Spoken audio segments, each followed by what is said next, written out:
বন্ধুরা, কেমন আছেন আপনারা? সবাই নিশ্চয়ই সবাই ভালোই আছেন, আমিও ভালোই আছি। তো আজকে আমি আরেকটা রেসিপি নিয়ে এসেছি, লটে মাছের ঝুড়ি।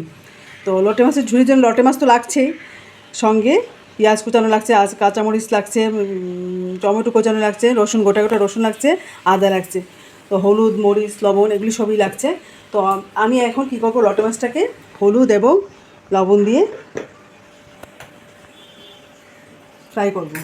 সঙ্গে কাশ্মীর মরিচে দেবো, মরিচের গুঁড়ো, লঙ্কার গুঁড়োটা দিলাম, দিয়ে এখন অল্প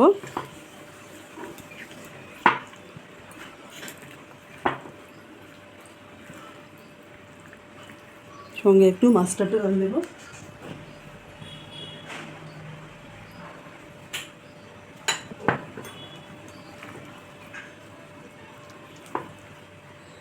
আমি কমপ্লিট রান্নাটা সরষের তেল দিয়ে করবো। এখানে আমি লটে মাছ অল্প চালের গুঁড়ো দিব। চালের গুঁড়ো দিলে কী হয়, মাছটা তো সফট, তো নরম, তো অনেক সময় কী হয় ভেঙে যায়। অল্প চালের গুঁড়ো দিয়ে দিলাম। আপনার বেসন দিলেও বেসনও দিতে পারেন, কর্নফ্লাওয়ারও দিতে পারেন। আমি অল্প চালের গুঁড়ো দিলাম। চালের গুঁড়ো দিলে কি মাছটা ভাঙে, একদম গোটা গোটা মাছটা থাকে, লটে মাছটা থেকে যায়। এই জন্য আমি অল্প চালের গুঁড়ো দিলাম। এখন দিচ্ছি এই তরকারিতে এই লটে মাছের সাথে ফ্রাইতে অল্প তেলটা একটু বেশি লাগে, তাহলে কী হয়, আর কড়াইটা পুরো গরম হতে লাগে। তেলটা গরম হতে লাগে, কড়াইটা গরম হতে লাগে, লটে মাছগুলো কড়াইতে লেগে যায় না। এখানে আমি একটা একটা করে ভাজবো। এটা আবার কিছু না,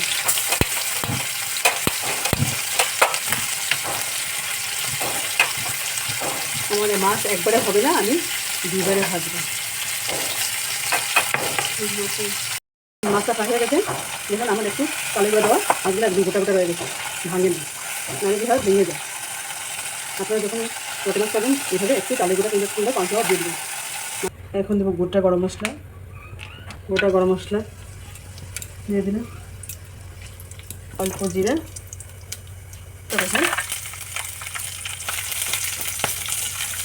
পেঁয়াজ কুচানো,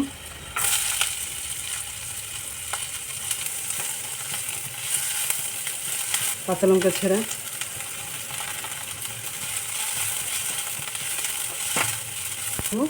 আদা কুচানো, এগুলো সব গোটা গোটা দিয়েছি। টমেটো কুচানো,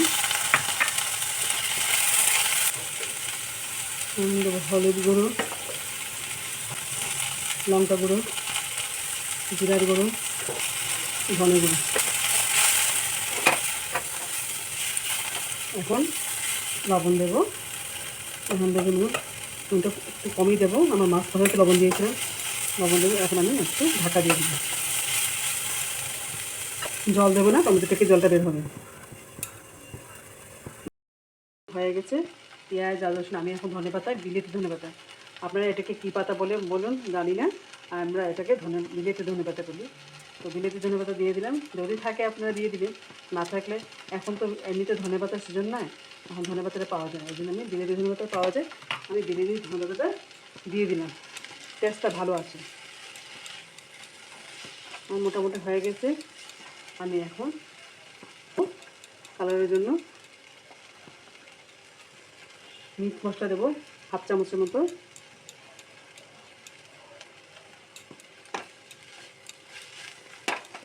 অল্প জল দেব, অল্প জল, সবগুলো মশলা যাতে একসঙ্গে লেগে যায়, একদম অল্প জল দিলাম।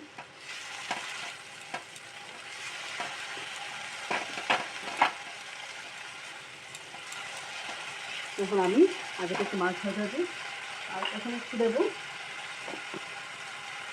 অল্প দেবো হাফ চামচের মধ্যে ভাজা গুঁড়ো মশলা, তারপরে লং, দারচিনি, এলাচ, লবঙ্গ, শুকনো মরিচ, তেজপাতা সব কিছুই আছে ভাজানোর জন্য অল্প দিলাম। এখন আমি আগে থেকে ফ্রাই করা মাছটা, দেখুন পুরো গোটা গোটা মাছ আছে, আমার একটা মাছও কিন্তু ভাঙিনি, এই যে গোটা গোটা মাছ আছে, একটা মাছও ভাঙিনি। আমি এখন মাছটা উপর থেকে দিয়ে দিই, উপর থেকে দিয়ে আমি একটু ঢাকা দিয়ে দেবো। মাছটাকে হালকা হাতে নেড়ে দেবো, হালকা হাতে, বেশি নাড়াচাড়া করবো না, মাছগুলো আবার ভেঙে যেতে পারে। তবে আমার লটে ঝুড়িটা কমপ্লিট হয়ে যাবে। 2 মিনিটের জন্য আমি ঢাকা দিয়ে দেবো, তারপরে লটের ঝুড়ি কমপ্লিট হয়ে যাবে রান্নাটা। আমি একটু লেবুর রস উপর থেকে দিয়ে দেবো, 1 চামচের মতো লেবুর রস দিয়ে দেবো। আমার রান্না কমপ্লিট। এখন আমি সার্ভ করব। দেখুন বন্ধুরা, এই হলো আমার লোটে মাছের ঝুড়ি। তো এইভাবে কেমন লাগছে দেখতে? খুব ভালো লাগছে না? খেতে ইচ্ছে করছে না? তো ঘরে এরকম বানাবেন। কী কী উপকরণ দিয়ে আমি বানালাম, এমন বেশি উপকরণ লাগে না, অল্প স্বল্প উপকরণই হয়ে যায়। আর আমি ন্যাচারালি সবসময় কম উপকরণ, কম তেল মশলা দিয়েই করি। তো রান্না করবেন এইভাবে। গোটা গোটা আমার সেই লোটে মাছগুলি রয়ে গেছে, সব কিছু গোটাই আছে। তো এইভাবে রান্না করবেন, কী কী উপকরণ দিয়ে রান্না করছে এইভাবে রান্না করবে, সবাইকে খাওয়াবেন, খেয়ে বলবেন কেমন হয়েছে। ভালো লাগলে লাইক করবেন, কমেন্ট করবেন, শেয়ার করবেন। সত্যবাদী কিচেনে সবাইকে নমস্কার জানিয়ে আজকে লোটে মাছ ঝুড়ি রান্নাটি শেষ করলাম। বাই।